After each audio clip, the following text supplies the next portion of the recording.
హరి ఓం శ్రీ గురుభ్యో నమ. శ్రీ మహాగణాధిపతి నమ.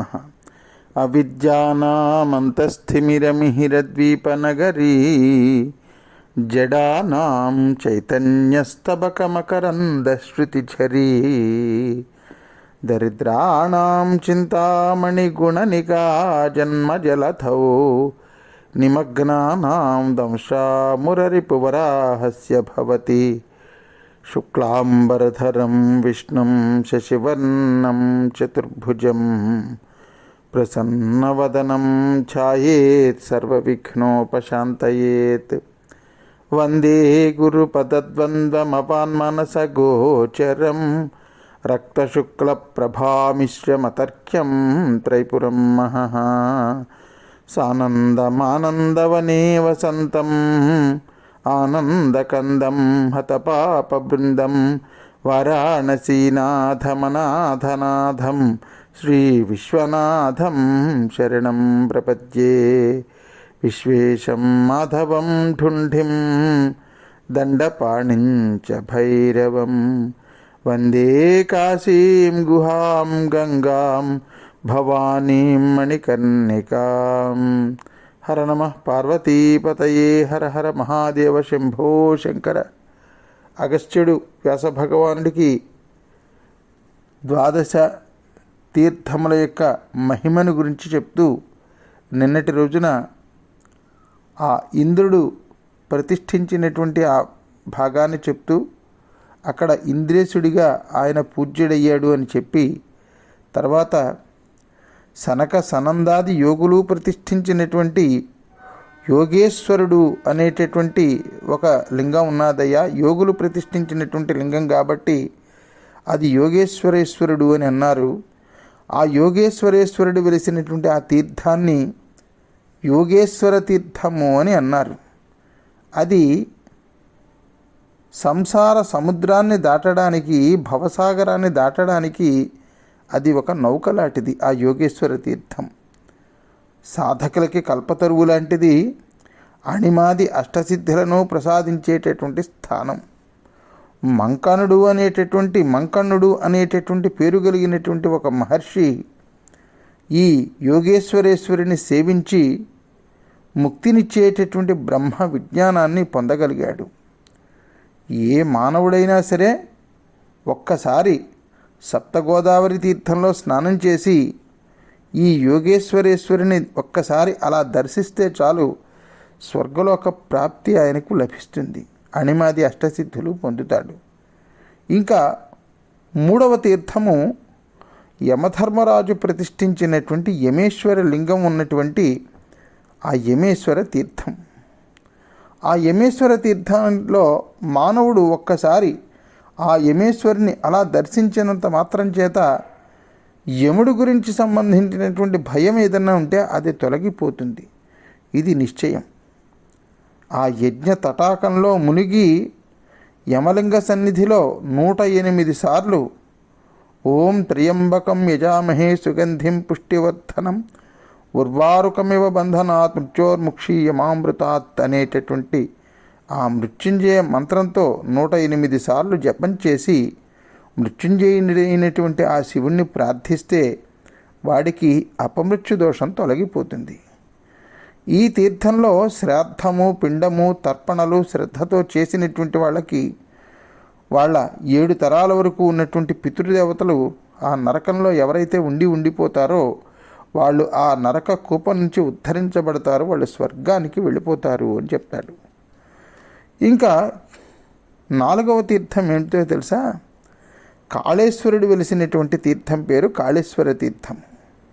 శ్రీకాళేశ్వర స్వామి సన్నిధిలో చేసేటటువంటి ధ్యానము, మంత్రజపము, హోమము, దానములు ఒక్కొక్కటి కూడా 1,000,000 రెట్లై సంపూర్ణ సత్ఫలితాలను ఇస్తాయి. ఎక్కడన్నా మిగతా ప్రదేశాల్లో ఓం నమ శివాయ అంటే దాని ఫలితం ఒక్కసారే వస్తుంది. కానీ ఈ కాళేశ్వర స్వామి వారి సన్నిధిలో ఓం నమ శివాయ అంటే 1,000,000 సార్లు ఓం నమ శివాయ అన్నట్టు లెక్క అని చెప్తూ, ఇంకా వీరభద్రుడు మరియు ఆ ఇతర ప్రమథ గణాల్లో ఉన్నటువంటి వీరులు ఎవరైతే ఉంటారో వాళ్ళందరూ ప్రతిష్ఠించినటువంటి ఇంకో లింగం ఉన్నదయ్యా, దాని పేరు వీరభద్రేశ్వర లింగం. ఆ వీరభద్రేశ్వర లింగం ఎక్కడైతే ఉంటుందో దాన్ని వీరభద్రేశ్వర తీర్థము అని అన్నారు. ఆ వీరభద్రేశ్వరుని సేవించినటువంటి మానవుడు చిరకాలం ప్రమథగణానికి అధిపతి అయినటువంటి శివుని ఆస్థానంలో ఉంటాడు. ఆ స్వామి సన్నిధిలో హోమం, దానం, వేద అధ్యయనం, జపం మొదలైనటువంటి కార్యాలు భక్తితో చేసినటువంటి వాడికి అనేకమైనటువంటి సత్ఫలితాలు వస్తాయి. ఈ వీరభద్రేశ్వరుని సేవించినటువంటి వాళ్ళు ధర్మ, అర్థ, కామ మోక్షాల్ని పొందుతారు. తమ శ్రేయస్సు కోరుకునేటటువంటి వాళ్ళు యజ్ఞ తటాకమునందు కానీ పశ్చిమ దిక్కులో ఉన్నటువంటి ఆ పద్మకుండంలో కానీ స్నానం చేసి వీరభద్రేశ్వరుని సేవించాలి అని ఒక్కొక్క తీర్థం గురించి చెప్తూ 12 తీర్థాల మహిమను దానిలో వచ్చేటువంటి ఫలితాన్ని కూడా ఫలశ్రుతి కూడా చెప్పేస్తున్నారు ఎక్కడికక్కడే. ఇంకా 6వ తీర్థము బ్రహ్మేశ్వర తీర్థం. సాక్షాత్తు బ్రహ్మదేవుడితో ప్రతిష్ఠించబడినటువంటి బ్రహ్మేశ్వరుడు ఉన్నటువంటి ఆ స్థానం అదే బ్రహ్మేశ్వర తీర్థం. పూర్వం ఒకానొకప్పుడు బ్రహ్మాది దేవతలు కూడా ఈ భీమేశ్వరుడి యొక్క దర్శనార్థమై దక్షవాటికకు వచ్చారు. వచ్చి సప్తగోదావరి మొదలైనటువంటి పంచతీర్థాల్లోని మునిగారు. ఈ పంచతీర్థాల గురించి చెప్పాను. మరొక సందర్భంలో కూడా రేపో ఎల్లుండో ఇంకొకసారి చెప్పేటటువంటి ప్రయత్నం చేస్తాను. వచ్చినటువంటి బ్రహ్మాది దేవతలు సప్తగోదావరి మొదలైనటువంటి పంచతీర్థాల్లోని మునిగి స్నానాలు చేశారు. 12 దివ్య లింగాలని కూడా దర్శించారట. తర్వాత సమస్త దేవతా చక్రవర్తి, అమృతమయ స్వయంభూ జ్యోతిర్లింగమూర్తి అయినటువంటి ఆ భీమేశ్వరుని దర్శనం చేసుకుని పరమానందాన్ని పొందేసినటువంటి వాళ్ళై పరమానంద భరితులై, ఆహా, ఈ దక్షవాటిక ఈ భూమి మీద ఉన్నటువంటి క్షేత్రములలో అత్యున్నతమైనటువంటి క్షేత్రం కదా, మహాక్షేత్రం, జగన్మోహనకరంగా ఉన్నది. ప్రతి సంధ్యా సమయంలో అప్సరసల సేవలు అందుకుంటూ ఆ భవానీపతి ఎంత ఆనందంగా ఉన్నాడు. ముందు సప్తగోదావరం, పక్కన యజ్ఞతటాకం, మధ్యన భీమేశ్వర స్వామి ఉన్నటువంటి ఈ దక్షవాటికకు సమానమైనటువంటి పట్టణం ఈ 14 భువనాల్లో ఎక్కడైనా ఉంటుందా? ఆహాహా, ఏమీ పురవాసులు చేసుకున్నటువంటి భాగ్యము. వీళ్ళు ప్రతిరోజు భీమేశ్వరుని కన్నులారా దర్శించుకునేటటువంటి భాగ్యం ఉన్నదే వీళ్ళకి. ఈ భీమేశ్వరుడు ప్రాణులకు వారి యొక్క మరణ సమయంలో తారక మంత్రాన్ని చెవిలో చెప్తాడు. అక్కడ కాశీలో మణికర్ణికా ఘాట్లో ఎలాగైతే చెప్తాడో ఇక్కడ భీమేశ్వరుడు కూడా భీమమండలంలో ఉన్నటువంటి వాళ్ళకి, అక్కడ ఉన్నటువంటి వాళ్ళకి చెప్తాడు. శ్రీ భీమేశ్వర లింగం అనేటటువంటి పరబ్రహ్మమునకు భవనమై ప్రళయకాలంలో భీతి చెందే లోకానికి నౌకలా 12 దివ్యతీర్థాలు రేకులుగా వికసించే తెల్ల తామరయ్యి, శివకీర్తి అయి, శివక్షేత్రమై, శివమూర్తి అయి, శివప్రియై వెలిగేటటువంటి దక్షవాటీపురానికి సమానమైనటువంటి తీర్థం ఈ భూలోకంలో ఇంకొకటి కనిపించదు. మంకణముని యొక్క సంకల్పమును సిద్ధింపజేసినటువంటి కల్పతరువు, ఈ భువనానికి అలంకారం.